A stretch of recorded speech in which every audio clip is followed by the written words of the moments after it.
back.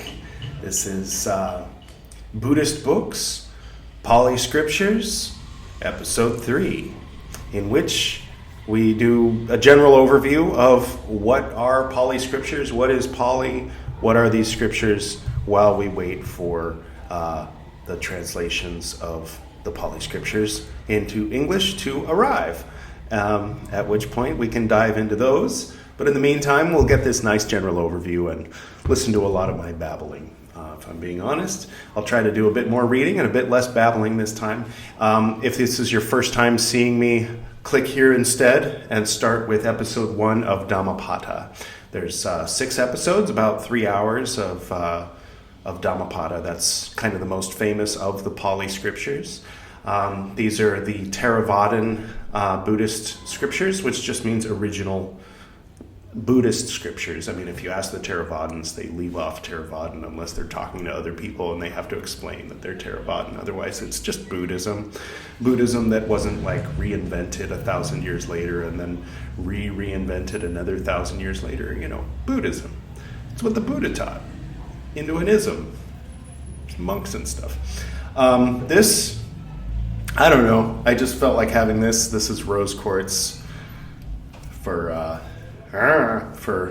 emphasis. If I feel like pointing or something, I don't know. I don't know why I have this. And then this is a candle. Okay, let's get started, shall we?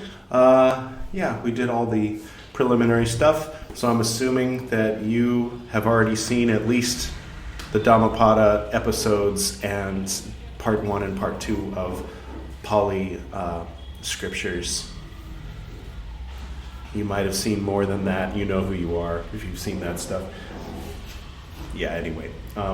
After we're all done with all of Theravāda, which will take a little while, then we can dive into the Mahayana, at which point I'll insert those 16 episodes that I did already of Lotus Sutra, and they'll be all out of context because they'll be like an older version of me, and then it'll suddenly jump back to me at this age, a little younger, you know, a week or so younger. And what is that awful scraping noise? Isn't it lovely? Do you like the awful scraping noise? Me too. I'll just share one small personal thing. And for those of you who've read my books, you've already heard this story at least twice. When I was 4 years old, I used to listen to my dad chanting, maybe 3 actually, because it was at Cornet.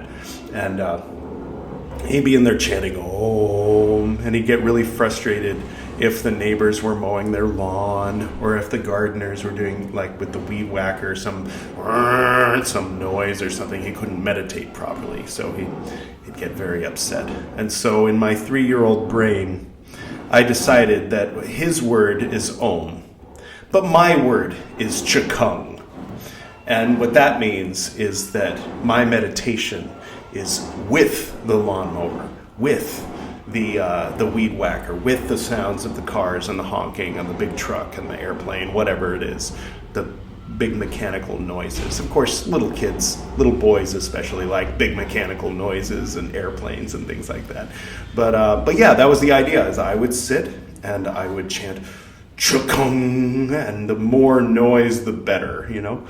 So now I'm 43. I was 3 then, so it's been 40 years since then. But that still informs, every single time that I'm meditating and there's some awful noise, especially if it's some terrible scraping noise, then I always think Chikung and smile and let it be like, in when you're listening to when you, I'm assuming, are listening to various Tibetan Buddhist type music. There's the chanting, the type chanting, and then there's the clang, clang, clang, clang, and all this kind of stuff. So I always, clanging and banging and trash trucks and people going, it's all part of the music of the meditation, right? All right. Now it's silent. Wow. Except for that power saw. Oh, the power saw, the sacred power saw. Help us to get in touch with our inner power saw, that we might power saw our way through to enlightenment.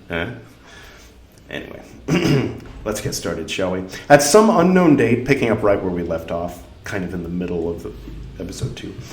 At some unknown date, probably around the end of Ashoka's reign, around 235 BC or BCE, the importance of Sanskrit, which had been in eclipse, began to rise again. And as we can see from the progressive Sanskritization, another word I'm going to use, have you been promulgating the backflow of, never mind, the Sanskritization, of the Mathura inscriptions and the non-Pāli schools of Buddhism, and an attempt was made to translate from the Middle Indo-Aryan dialects into Sanskrit. It is probable that this would have been done in a haphazard way at first, in the same way as the early texts had been remembered and translated from dialect to dialect. With the crystallization of sects and schools, that's S-E-C-T-S, get your mind out of the gutter, and schools with the crystallization of, with the increased use of writing from the time of Ashoka onwards, it is probable that the use of Sanskritized forms by the Theravadins became more standardized.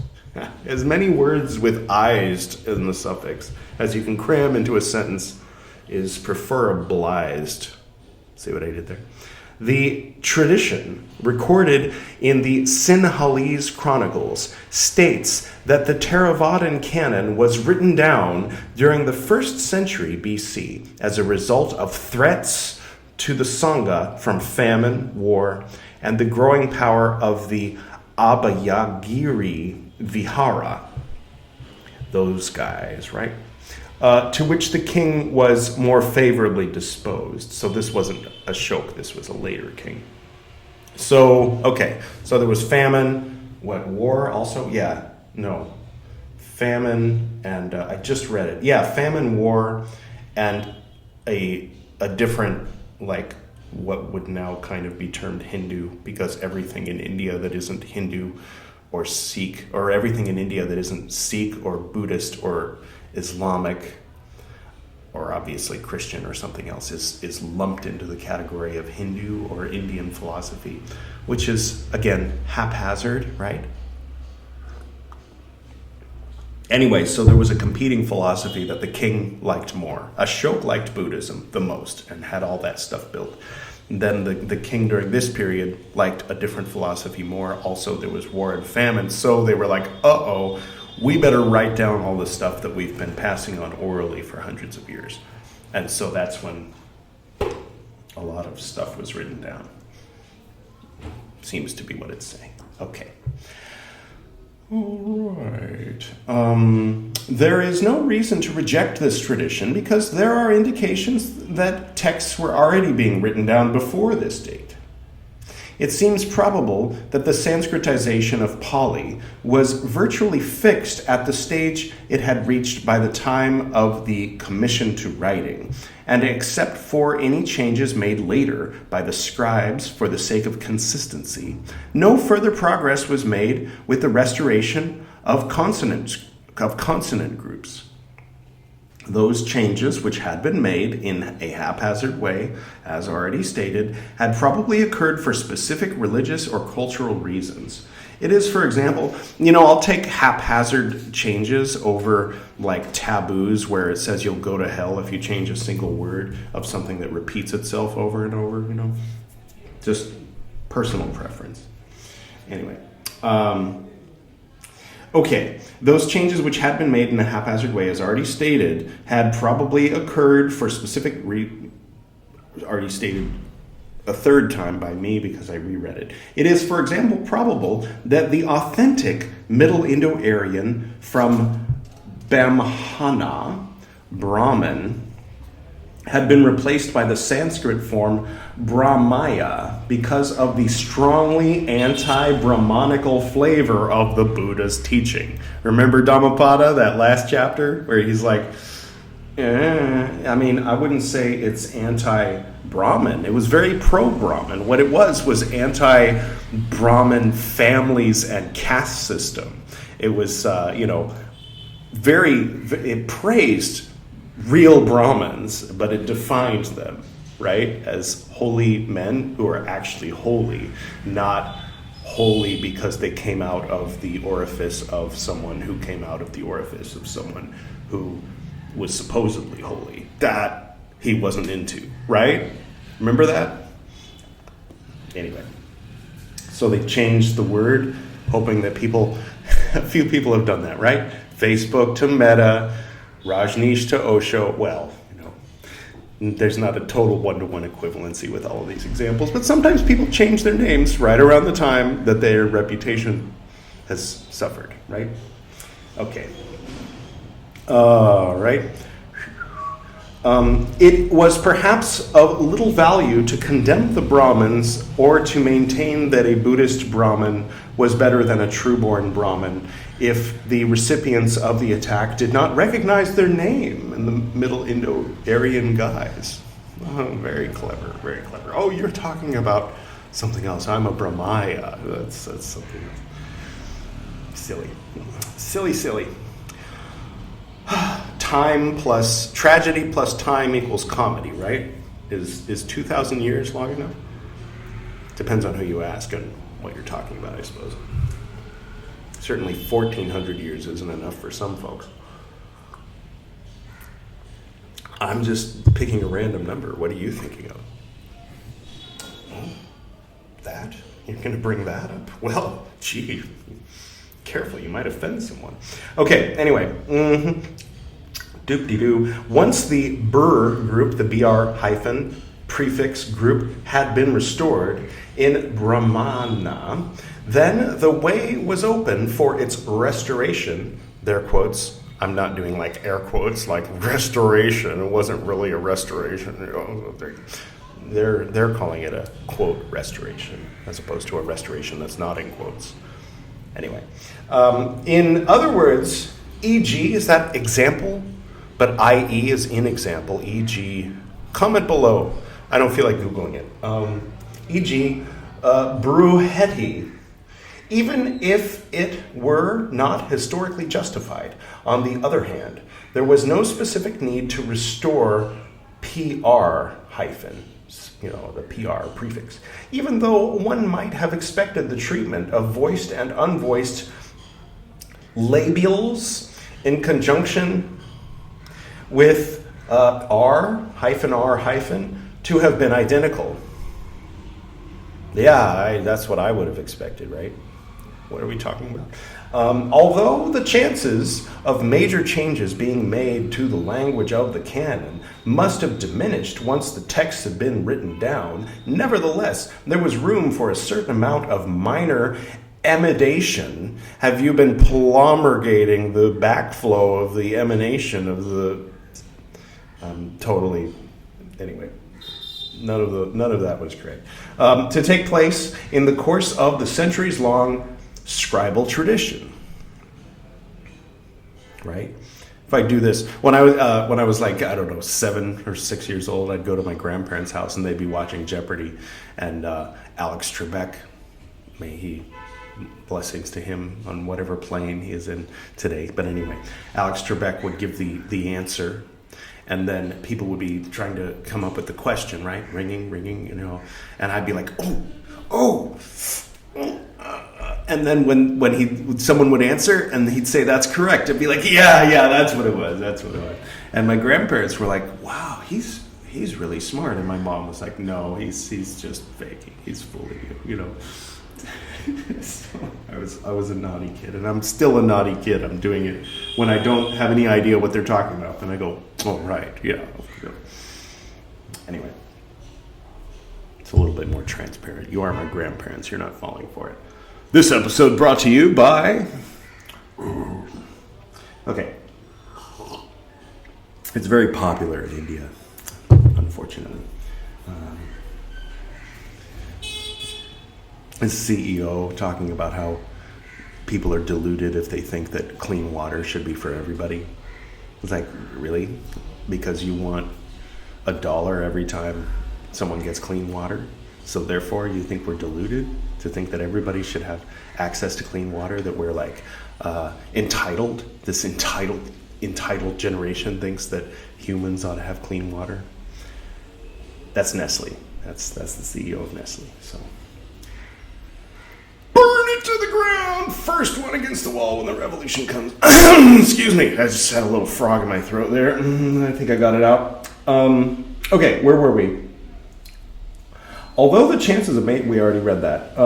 Once the Pāli grammarians had begun to classify, don't have revolutions, not those kind of revolutions, not the Maoist kind.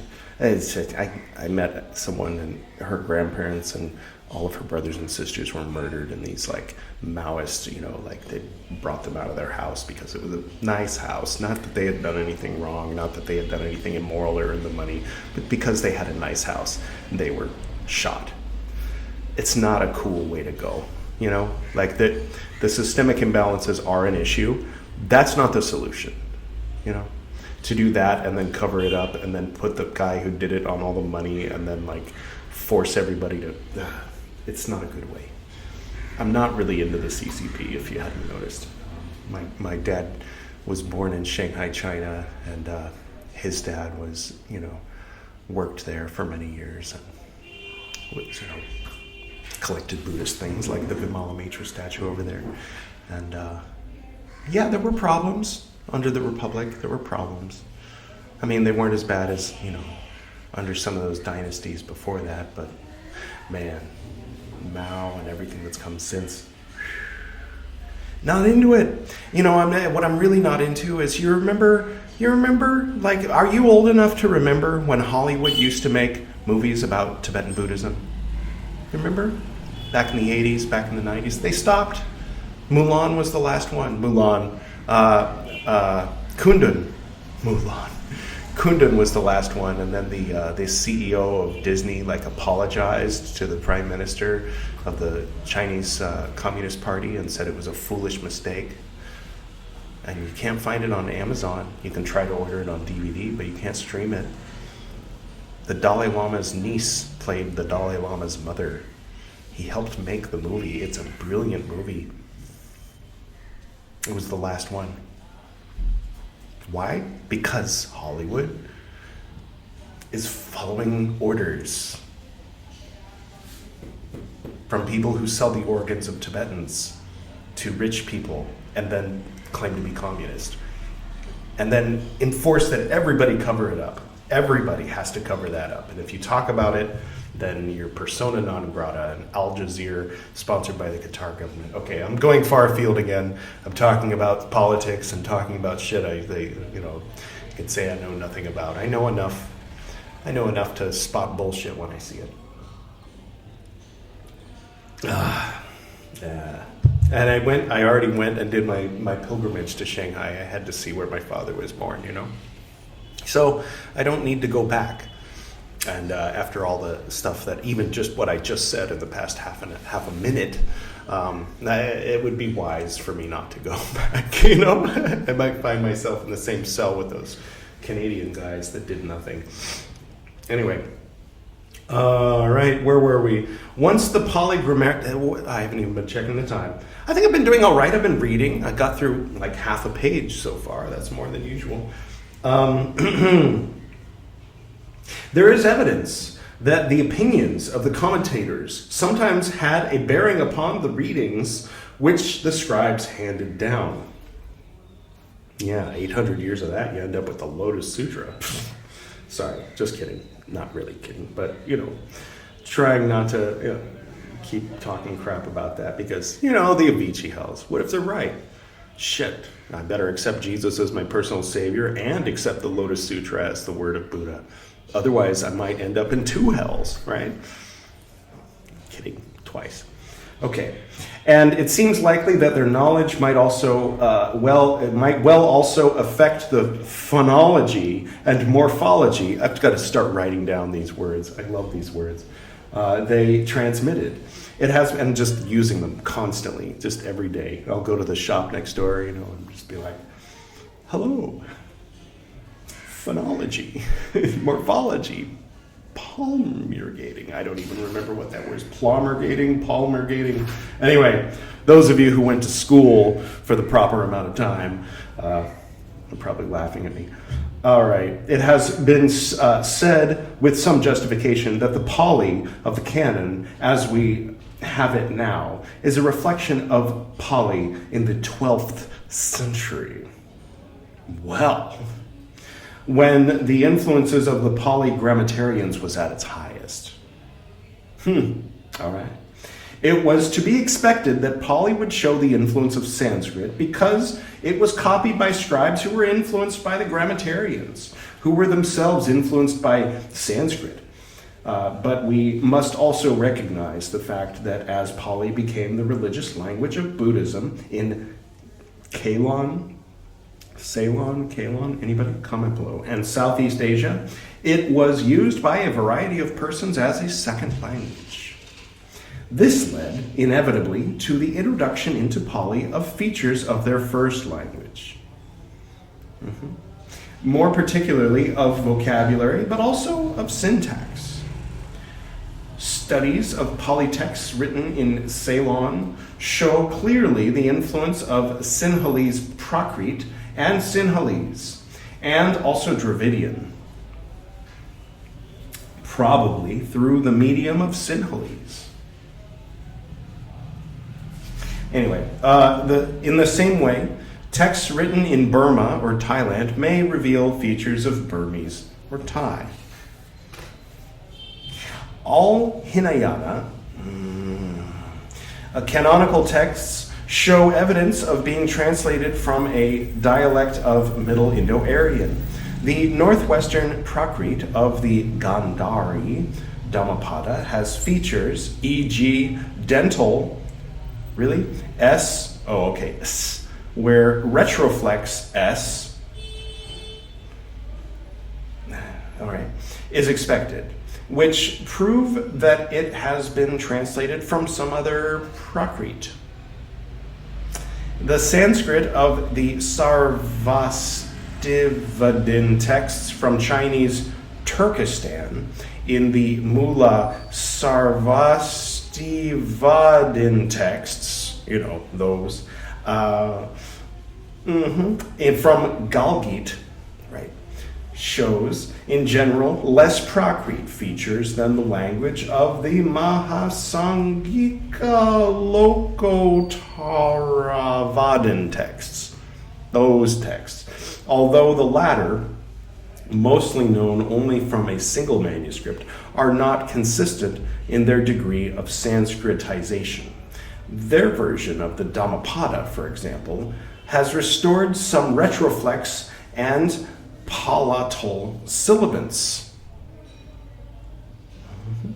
Many long vowels before consonant groups and some consonant clusters containing R, but very few containing V, e.g. absolutives having the ending ua, TTA with a line over it. There's probably a word for that, right? The nominative singular ending is suffix O. In the Bhikshuni Vinaya, on the other hand, the absolutive ending is tva. And the nominative ending is a, of course. Of course. So is bodhisattva absolutive? I suppose so. The question is, what is absolutive? Hey, Edward, Google that. Gotta Google at least one thing once in a while. Come on. You can put down the controller. Link will still be there when you're finished Googling. I'm sorry you have to listen to me drinking this cup of... Okay, so we're moving on to section 3 of chapter 1 of volume 7 of A History of Indian Literature. I look forward to when those other books arrive. Then we can start diving into some actual English translations of some Pāli text. Because even once we get to the point where we're talking about it, it just says, okay, in this one, it talks about this, it says this, it's similar to this other one, and then there's the 216 of these. Next! And it's like, okay, overview. Like I said, this is an overview. Basically, like, an hours-long table of contents is this part of the Pāli Scriptures portion of the Buddhist books playlist on YouTube. I mean, ultimately, we've got to it's right there next to the reaction videos to the Bo Burnham, music videos about how dumb pop music is, so it's like whatever. Like Jon Stewart used to say, we come on after socks, crank calling each other, when the Fox News or CNN would tell him, well, you have a journalistic responsibility too. It's like, well, it's nice to have no responsibility whatsoever. Sigh. Okay. A history of the Theravāda tradition. Okay. All the schools of Buddhism agree that there was a council held soon after the death of the Buddha. According to the earliest version, found in Pāli, there was a meeting of 500 bhikkhus. Remember where Mahākasyapa asked Upali about the Vinaya. It's nice to confirmation that Mahākasyapa was a real guy.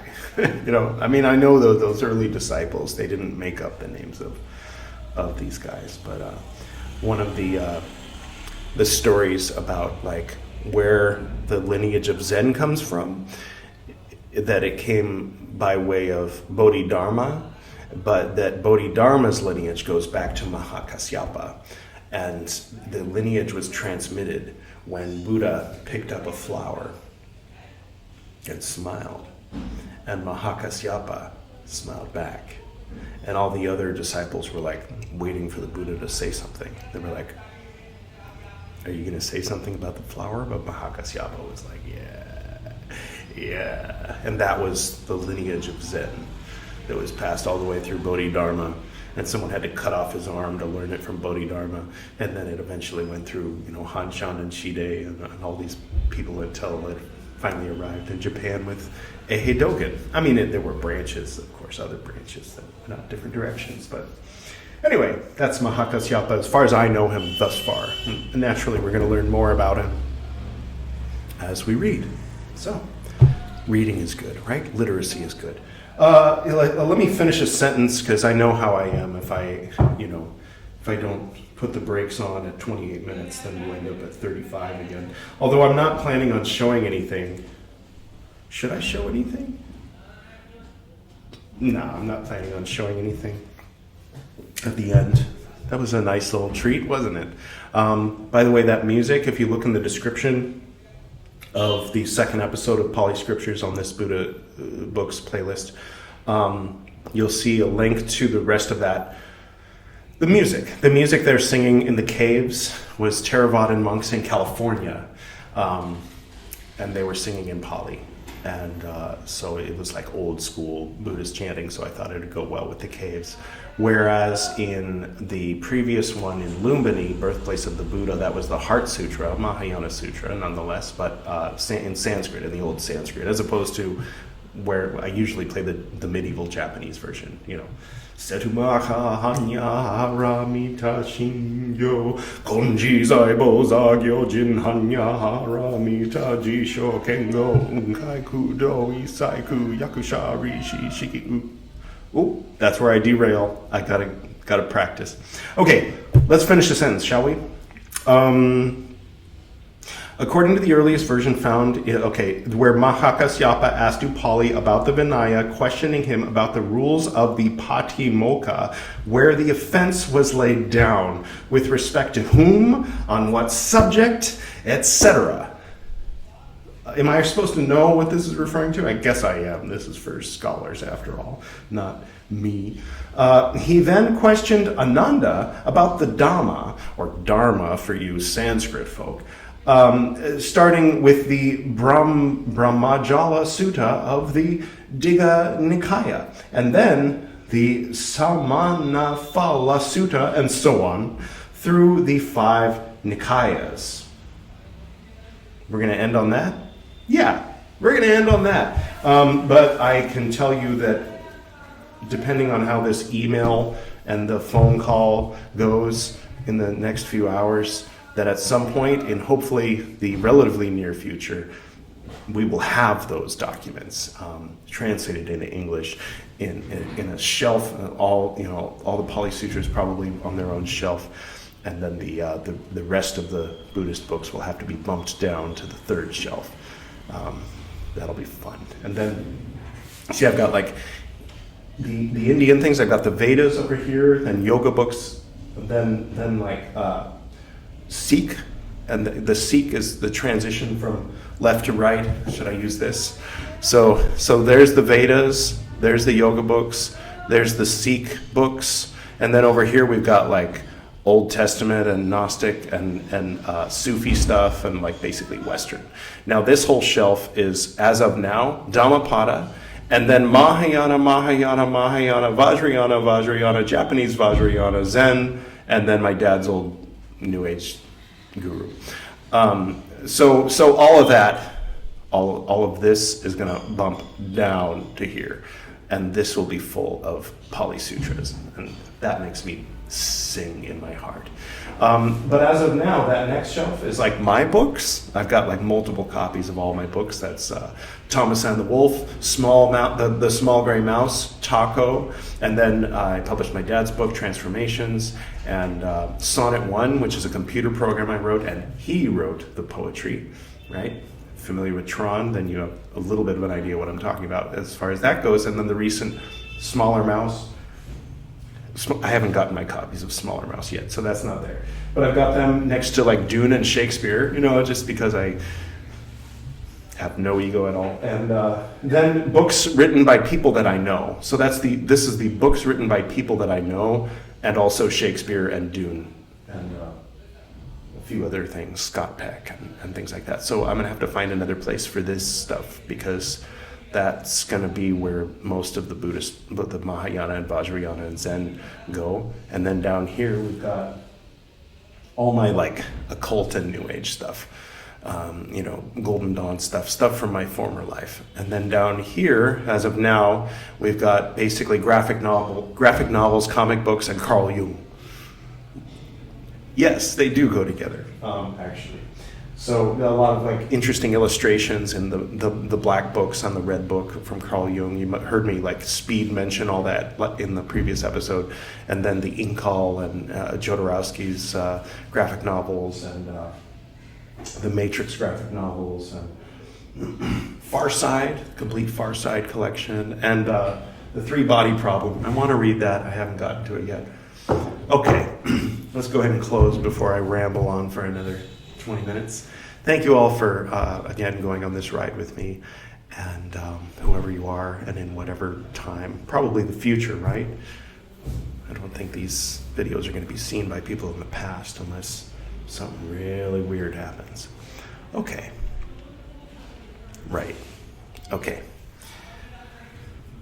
To the north and to the south, to the east and to the west, to the spirits of light among us, and to the spirits below, we send out our reverent love and compassion.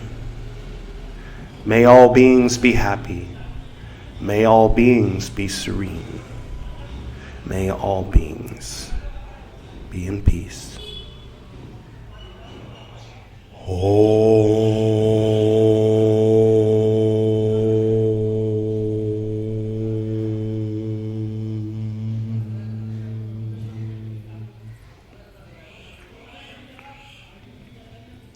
Until next time.